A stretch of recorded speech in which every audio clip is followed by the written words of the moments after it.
Hey guys, welcome to Tech Team channel. Hope you guys having a very nice day.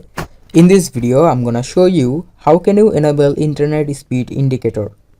So in a Xiaomi phone like mine, you need to just go to your phone settings.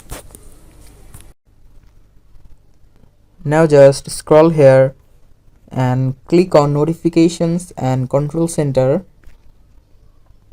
Again scroll and click the bottom last option, status bar. Now here you can see the second option, show connection speed. Just tap on it and here you can see in the top left the internet speed is showing. So guys, by this you can just enable internet speed indicator. Hope you find this video helpful. If you find this video helpful, then give a thumbs up and don't forget to subscribe Tech Team channel. Thank you so much for watching the video.